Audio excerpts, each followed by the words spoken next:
Morning guys, welcome back to my allotment diaries, my version of Vlogmas, which means that I'm vlogging as much as I can in December. I know I missed out Sunday, but I just didn't have anything to show you. It's literally been raining for like 3 days in a row and I just haven't been able to get here or anything. It's just been completely useless, so that is the downside of filming in December, I guess. Can you hear the birds? There's so many birds here today. They've eaten all my things. I think it was probably the squirrel, but they've all gone. Right, a delivery came for me today, so I'm going to show you it. Bear with, because like everything on this plot, my camera's actually broken now, so I can't actually see what I'm filming, so I'm just sort of pointing it and hoping for the best. I mean, what else do I do anyway, to be honest? Right, delivery. I ordered these back in August and they've just arrived in December. Thanks coronavirus. And now my tulip bulbs. I don't know if I'm too bloody late planting these out, but I'm going to do it anyway, because what else am I going to do with them? You know, that's the thing. Yeah. Right, they are Triumph tulips, which I think are pretty common Triumph tulips. They're like the pretty average tulip looking tulips. Do you know what I mean? Because I know you can get loads of different varieties and stuff, and you can get them all, you know, double headed and all the rest of it, but these are just bog standard tulips. Can't remember what colours I ordered, but I don't think it matters, because last year I ordered a rainbow mix and they all came up bloody purple. So I've got 50 here.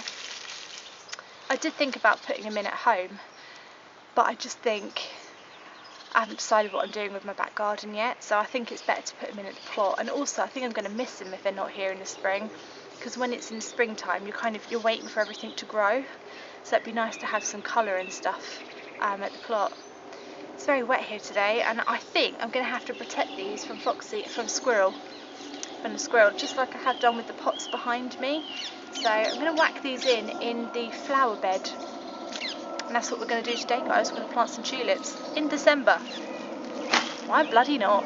Right, I'm looking for something on my plot, because I know you all laugh at my broken tools, but sometimes broken tools become new tools that you didn't even think you needed until you go to plant tulips and you realise that when your spade falls off, you've got a pretty good bulb planter.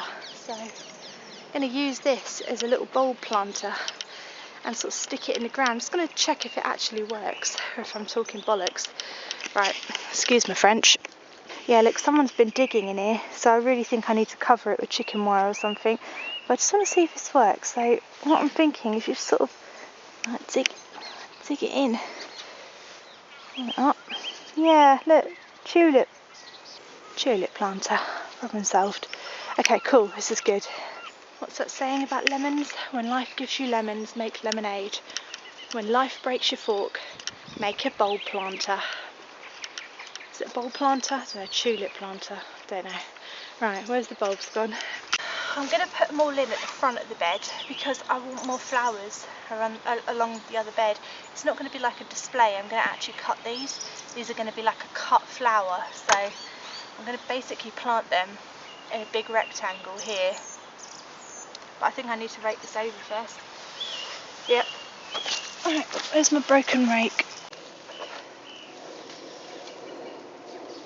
Right, now I'm going to instill a bit of wisdom on you. To the untrained eye, like I was last year, this now looks like a great flower bed, right? That's great, it's been raked. It's all nice and dark soil, looks brilliant, right? Wrong. It's actually the perfect animal toilet. So squirrels, foxes, cats, birds, they're all going to be in here digging. That to them is like a luxury toilet. I've created a toilet for them, so you do need to protect it, because they'll just be, you know, and then the squirrels will be in getting the bulbs. That's what they're like. They just want to eat everything. They think they're going to die of starvation. I swear to God, they live on an allotment. What's the matter with them? There's food everywhere. Yeah, so I'm going to put the bulbs in, and then I'm going to cover it with something.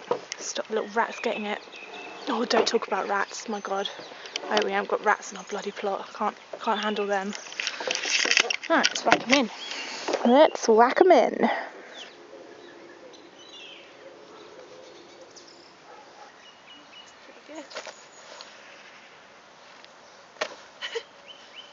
They look pretty good, don't they? I'm really happy with that. It's a really good idea. All hail the broken fork. Or spade, or whatever the hell it was. Don't know, don't remember. Doesn't really matter. Right, I think that's right. I think they have to be about 6 inches under, which I've been doing. I think it's easier when you know what the plant looks like when you're like planting it, because I can sort of envision tulips here and I feel like they've got enough space. So I'm not going to get like a tape measure out or anything, do you know what I mean? But I don't know, just sort of looking at it, I just feel like tulips will have space here and they'll be quite happy living here. You know, I think that's right.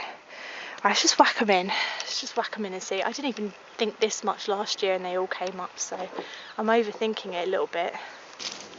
This is how gardening should be. Nice and easy, simple. Bloody simple. Whack it in the ground. Happy, happy days. Someone did leave a comment saying that not to worry too much if the bulbs are facing the wrong way, because they have a way of correcting themselves. I think a few of these where I put them in the holes have like twisted slightly, so I'm hoping that you're right and that they find their way to the light. I'm sure they'll know how to do that anyway. It looks pretty damn good, doesn't it? Look at this. It looks like really professional, like I really know what I'm doing. I'm really impressed with myself, so I'm just going to cover them over now, I think, and get some squirrel protection.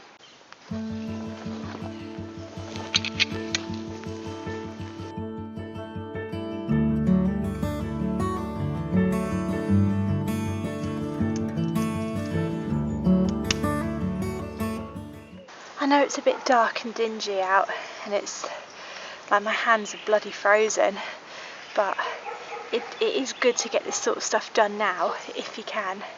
I remember last year I did a hell of a lot of work over the winter, and you can look back on my old vlogs and see that I was like here pretty much the whole winter freezing my bath.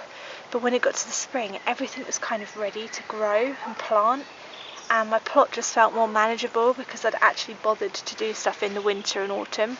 So if you can, get out and do this kind of stuff, because even though I didn't feel like coming here this morning because it was bloody cold and foggy and horrible, but I know that I'm going to be really thankful when the spring comes and these are all up and the beds are all neat and stuff. So it is kind of worth getting off your butt and like getting some jobs done if you can. You know, don't push yourself or anything, but I would recommend doing it. That's what I'm trying to say, without offending anyone. Oh God. Fox and squirrel protected. Doesn't look that pretty, but I'm learning that it doesn't really matter if it looks pretty or not. It's about if it does the job and protects my bloody bulbs that I've just spent hours putting 50 in. So my cabbages are doing alright, aren't they?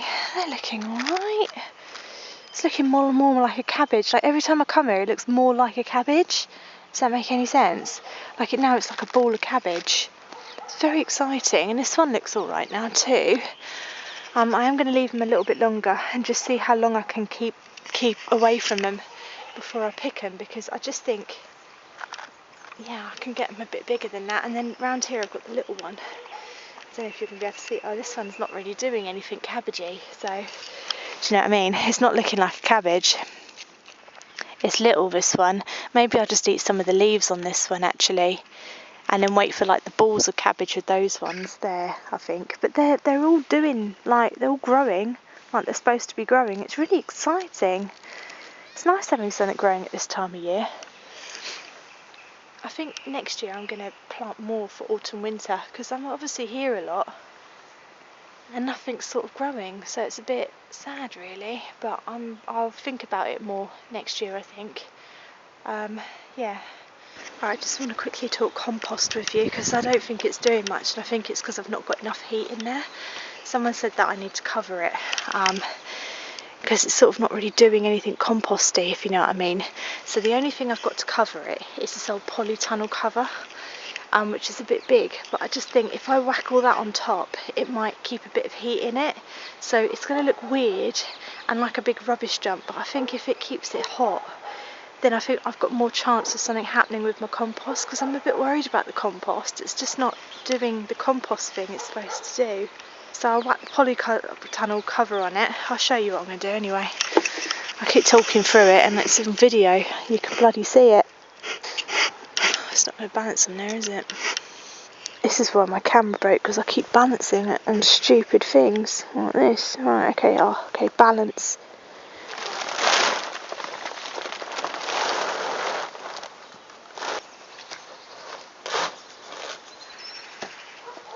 What we've basically done is we've put a duvet cover, like a garden duvet cover, over the compost, and hopefully that'll just sort of keep the heat in a bit. Maybe it'll do something over the winter, I don't know. We can only wait and see. Oh well, there we go, that's done. I'm going to leave it there today, guys, because firstly I'm freezing my absolute butt off and I can't feel my lips or my fingers anymore. And secondly, because I'm going to run out of things to bloody do at the plot. I watch a lot of Tony C. Smith. I'm sure you guys watch him too, he's brilliant. And he's stopped doing daily vlogs now because he hasn't got enough to talk about. And I've just committed to this Vlogmas thing, so I've got to pace myself a bit. So I hope you enjoyed the vlog today. Do subscribe to my channel if you're new around here. I'd love to have you as a subscriber. And I will carry on vlogging and showing you my progress and what I'm up to at the plot. So I'll see you tomorrow, guys, same time. Bye!